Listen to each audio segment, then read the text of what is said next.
আসসালামু আলাইকুম। আমরা ইতালিতে বসে আছি হোটেলের নিচে। আমি এবং সাজ্জাদ বিন নাইম বেলা মুড ফ্রেশ করার জন্য খুব সুন্দর একটা সকাল, রৌদ্রোজ্জ্বল ভালো একটা আবহাওয়া, ভালোই লাগছে বেশ। তো সকালে বসে থাকতে থাকতে আমাদের সামনেই এই যে বসে আছি, তো এখানে ফুলের টবের মধ্যে একটা সুন্দর এবং আশ্চর্যজনক একটা ভালো জিনিস দেখলাম। সেটা হচ্ছে মৌমাছি মধু সংগ্রহ করছে, মানে একদম লাইভ। মৌমাছিগুলো উড়ে উড়ে যাচ্ছে, মধু সংগ্রহ করছে, একটা ফুল থেকে আর একটা ফুলের ওপরে গিয়ে বসছে।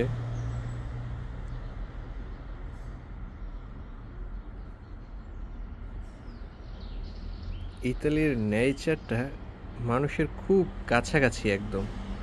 ওরা যেভাবে হচ্ছে নেচারের সাথে লেগে থাকে, বিষয়টা অদ্ভুত, অসাধারণ এবং সুন্দর।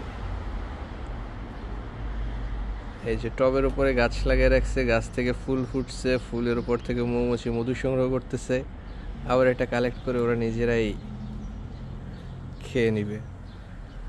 সুন্দর সুন্দর একটা রৌদ্রোজ্জ্বল দিনের মধ্যে সকালবেলাটা বেশ ভালোই লাগছে। নাইম ভাইয়ের মেজাজ খারাপ আছে, সে খুবই মন খারাপ করে বসে আছে। কারণ হচ্ছে রুমে সকালবেলা টাওয়েল দিয়ে যায় না, যার কারণে নাইম ভাই গোসল করে ফোন দেওয়ার পরে টাওয়েল দিয়ে গেছে, যার কারণে ভাইয়ের মেজাজ খারাপ। টাওয়েল দিতে এত কেন দেরি হয়েছে? পুরো দ্য এরিয়া অফ মাফিয়া। ধন্যবাদ সবাইকে, এত সুন্দর একটা সকালে সবাইকে সুস্বাগতম জানিয়ে এখান থেকে বিদায় নিচ্ছি। ভালো থাকবে সবাই, আল্লাহ হাফেজ।